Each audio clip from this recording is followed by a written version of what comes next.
Hello everyone. How many of these 5 questions can you answer honestly with a yes? Here we go. Number 1, are you an entertainer? Number 2, are you confident on stage? Number 3, do you already have some clients who book you? Number 4, are you somewhat organized? Now, by this I mean you've got your stuff together, you look presentable, you turn up to gigs on time, and you answer emails and voice messages promptly. And number 5, are you willing to learn something new? Now, if you said yes to all 5 of those questions, then I think you are perfect to move into the lucrative world of the corporate MC. Hi folks, it's Timothy Hyde from expertmc.com and magiccoach.com. You know, I've made my entire living from standing up on stages all around the world for over 45 years. This work has been varied. It's included a 2-year contract doing an illusion show at the largest theme park in the Southern Hemisphere, working with Yogi Bear. I've also headlined casino contracts, been engaged on some of the world's classiest cruise ships and cruise liners, and I've toured as an opening act for the legendary James Taylor. But for the last 15 years, I've worked almost exclusively as an MC or event host at corporate events. Now, I've had one client who's booked me over 120 times, 2-day events over the last 10 years. I've got another client who's taken me to Hawaii, Hong Kong, South Africa, New Zealand, Cambodia, and obviously all around Australia many, many times. As you can imagine, I get a lot of questions from other entertainers about moving into this field. So I thought I'd make this video and try and answer some of these questions all at the same time. I'm going to tackle some of the big mistakes that I see beginners make when they first start working in the field. What are some of the typical engagements that you can get MC work at? And what are some of the really overlooked niche markets that you can work in? I'm going to give you the guidelines I use for choosing my magic that I'm going to incorporate into my MC work. And I'm going to give you some of the resources that have helped me on my journey. And if you stick right to the end, I'll give you a couple of clues on marketing and how to get the momentum going right from the start. Now, before we get going, I should point out that this video is not about working as an MC at magic conventions or events. It's about working in the corporate sphere. Magic events are a specialized field all of their own, and there's some fabulous performers who work doing that. This is about working in corporate events, getting paid, using the skills you already have.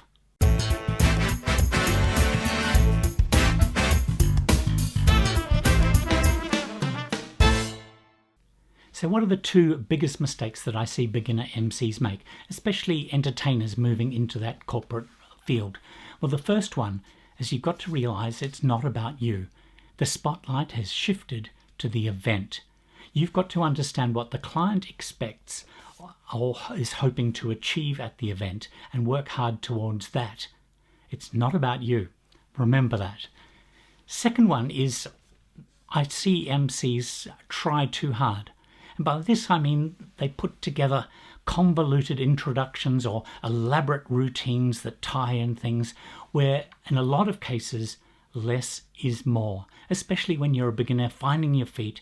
Don't try too hard. Don't put too much into it. Just do the bit that you do confidently and it will all fall into place. Now, the question I get asked the most is, where do I work and where should they look for work? Those lucrative paying assignments. Well, most people, when they think of where to work as an MC, think weddings and corporate. Now, let's look at weddings first. I'm going to let you in on a secret. I have never been an MC at a wedding. It's a marvelous field, but in fact, I've never done it. I decided I didn't want to get involved. In fact, I've only ever been to 3 weddings, and one of which it was mine. It's a wonderful field, and one of the great things about being a wedding MC is it's a self-marketing kind of an operation, because once you do one successful wedding, there'll be people at that wedding who are either planning a wedding or know somebody who's planning a wedding. So you do one job, you get more from it. So it continues, it snowballs. A bit like doing a good children's party. Corporate, the other side is people think it's just this one big market. It's not. And once you understand that, you can start targeting segments within that, little niches that are crying out for MCs. So I made a little list of a few that you should probably investigate. Now, local government and community events, quite easy to market to. You can find, they'll have a website, you can find out who the event or the promotions person is. And this is community days and things like that, festivals. And they need an MC. They often have dignitaries who are opening it, and the protocols to follow, announcements to be made, etc.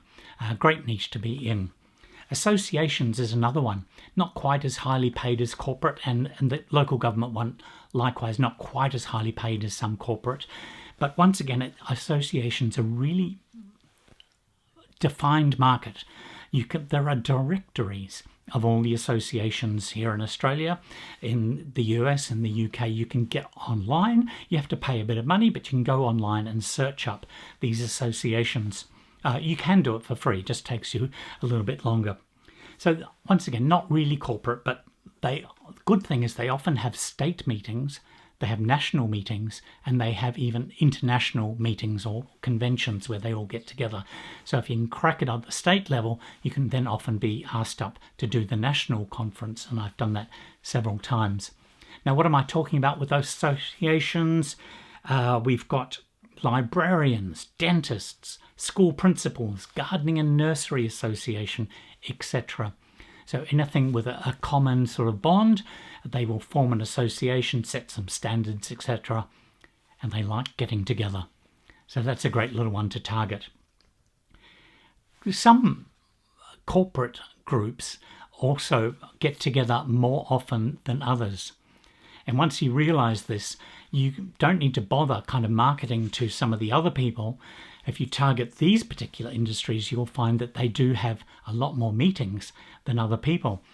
Let's go. Insurance industry, real estate industry. They all get together and give each other pats on the backs and awards and lie to each other about how busy they've been in the last year. Automotive, financial advisors. The franchise industry is interesting. They often have big conventions, and they're always trying to recruit in more people. So they want fun MC, they want fun events. So great little thing there. And also investing conferences. I've found oil and gas and mining and things like that. They often put on public events where they want people in. So they want a great MC. You want some more? Most casinos have event hosts. Use them on a regular basis. They've got promotions and prize draws, making announcements, etc., etc. This isn't in the showrooms, it's just around the casino. They want somebody bright and bubbly, just like you. Trade shows, this is a huge field, and MCs are often used.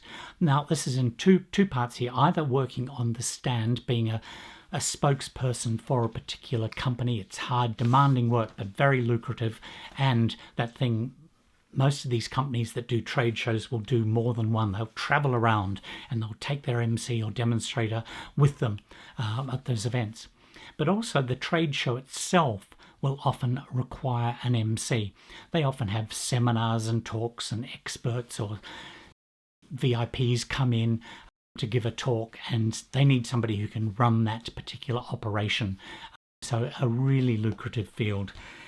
Sports is quite another interesting one, and I know we've got quite a few of our Expert MC subscribers working on this field. Quite easy to get into if you start at a low level, get good at it, and then you start moving into the bigger arenas, boxing, etc. Sorry to my subscribers who are already exploring that field. Another big one that I used to do a lot, and that's business to business, B2B. And that's where a company will get in some suppliers. The suppliers pay to be there, and then they invite in the buyers. And so they're putting buyers from some companies to suppliers from other companies together, and usually in a luxurious resort or something like that. And they need somebody who can introduce the speakers, run a few panel discussions, etc., etc. There's some very big global companies who run events like this all over the world, and they do it every week of the year. You find out more about that, and you'll be very pleased you did. So what are some of the routines that you can use as a magical MC? Well, I suggest when you first start out, you focus on the routines that you do already that are short, are sharp and shiny, are self-contained and visual, and probably and possibly they don't use anybody else on stage with you. These can be on your body, set on the stage or on the lectern, etc. So here's some examples for you to get your mind going. I love Max Maven's wave, or B-wave as some people call it. The reason I love it is it's got a strong impact, can be easily seen in a big room, but also you can theme it in many, many ways. You can add a logo, just some plain words, or whatever you like. This one is for a Malaysian Airlines big promotion I did for them. It was a road show. Now, there's two choices where you put the logo or the word or whatever you want to spell out. You can put it on the card that is turned around. It's on the back of that card. So, for instance, on the back of this one, and or you can put it on the other three. So you're saying, and in the first instance, you're saying, well, I'm really glad you chose that because I'm glad that you're going to choose Malaysian Airlines or whatever it is on that side. Or you put it on the other three and you say words to the effect of, well, you're probably now wondering what would have happened if you'd chosen one of the other three queens. Well, these actually just have this, whatever you want on the back. I made that one for my wife when I opened her last art exhibition, so some of her paintings there. Appearing pole is great. They're a bit hard to get sometimes, but I've got a couple that I sometimes take to bigger events. And instead of using a paper bag for that, I put it in the convention satchel. So when the delegates arrive, they all get this satchel. It's usually full of complete utter rubbish, pads and pens and things. So you can make a great gag about, oh, they gave me a pen and I don't know what this is. I certainly don't know what this is. And out comes the 10-foot pole. So that's a wonderful thing. Eric Buss's marvelous phony phone. Eric's very inventive guy. I love watching what he's coming up with. And the phone obviously packs a punch, and it's a great way to do your MC stuff about turning your phones off. Great on the second morning or later in the day, just putting that back in again. Would be remiss not to mention my own BWC. I know some of you use this particular gag. That's available on our website. The 7 days routine is great, fulfills all those criteria, doesn't use anyone, involves everyone in the audience. And that's in the Expert MC Toolkit and Resource Manual. 5-card repeat is fantastic. The small version or the bigger version can fit in your pocket, so that's always a good one to have as an emergency. I use the Bill Abbott one for that. And I think you can't go wrong using anything that Leo Manor puts out. And some of his routines, the poker deal he does, the 10 cards with a person, the selfie card trick uses a lot of people out in the audience, the mobile opener, or of course talk to the screen is perfect for MC work. Production briefcase is good. You know the one? And it opens up and often a person will bring out a bowling ball. But you can bring out whatever as long as it is bigger in dimensions than the briefcase. We once had to bring out sticks of dynamite, which was quite fun. Also, cut and restore rope is a great one. Packs, you can carry that with you ready at a moment's notice. And also torn and restore newspaper with a nice story. That's getting a bit harder to do, unfortunately, these days. So once you've worked out your list, that's some ideas to get you going. But once you've worked out your list, you can then think about maybe some longer routines as well and have them with you. But if you've got that core of quick stuff that you can do, you're halfway there. But please remember though, and this is important, it's always best to pick routines that furthers the purpose of the event, of what you're trying to do. So are you reinforcing a theme? Bridging into an introduction, revving an audience up, or calming an audience down? What's the reaction you want? Do you want laughter, amazement, or tears? And once you are aware of what you're trying to do or achieve at that particular point, then your choice of material should become obvious. A question I got just in the last couple of weeks was, what are some of the books that helped me on my journey as a magical MC? Well, here are some to get your cogs going. The Carol Fox books to start with, and another book in particular has a great chapter on introductions to use at events. Now, Carol Fox was a great MC. He did a lot of magic conventions, but he also did that real world work, trade shows, a lot of automotive shows and things like that. So look up some of his ideas. Carol Fox, they're simple but fun, quite easy to do, but a lot of fun routines there. This book, I'm sure a lot of you have, Terry Seabrook's the book Around the World with a Baking Tin. There's a whole chapter in there about MC work. Once again, he did a lot of conventions, magic conventions, but he also did a lot of corporate stuff as well. Billy McComb. If somebody asked me what my very favourite magic book in all the world was, this would probably be in my top 5 or 4 or 3, I think. Billy has great stories, great routines, great ideas, and a lot of the material in the book is great for MC work. Oh, Aldo Colombini has a book on MC ideas. I think it's called The Professional MC's Handbook. It's a slim volume. You can get it at library.com, as you can get my books as well. Quite useful to pick up. Oh, back to the Terry Seabrook. He wrote another book just on MC work called Beyond Compare. It's a bit harder to get that book, but he kind of expanded on the ideas from Around the World with a Baking Tin. So look that one up. I used to be able to get it as an ebook, and so that might be a good option for you. I'd be remiss not to mention my own Expert MC Toolkit and Resource Manual, 125 pages or something now, and we recently re-edited it. So lots of introductions, gags, ideas, activities in the book, and also advice on what to do before the event, what to do at the event. There's a tutorial on making introductions, on writing thank yous, and there's a whole tutorial as well on kicking off events, how to open an event so that your client goes, yes, that was perfect. All right, that's enough reading material for you.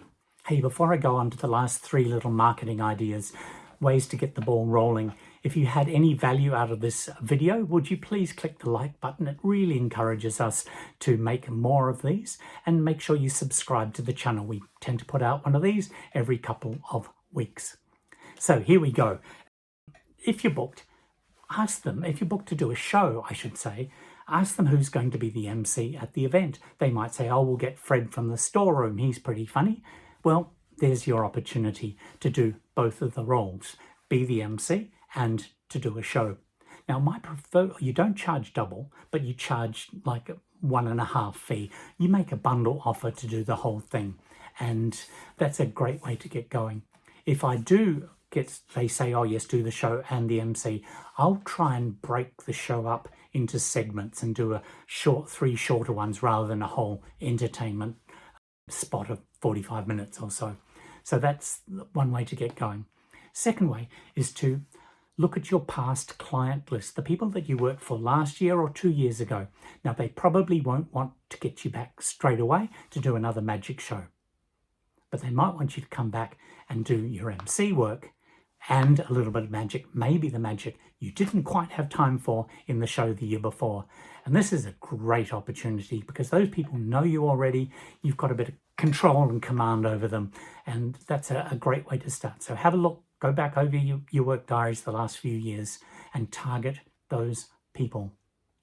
Now, my third suggestion, and this is where I kind of break my own rule on this, but I think there's a place for doing a few MC jobs for free, a few charity assignments, just to get you comfortable on taking on the role and to get your name out there. You can only learn to be an MC by being an MC, by getting on stage. So find a way. We've got some videos about this very process. Find out some ways that you can get on stage, help out at meetings and be the MC. People start seeing you as the MC, and then you are the MC. And speaking of doing free things, we have over 60 videos, free videos on YouTube for you to watch. So thanks for being here. Why don't you watch one of these coming up right now?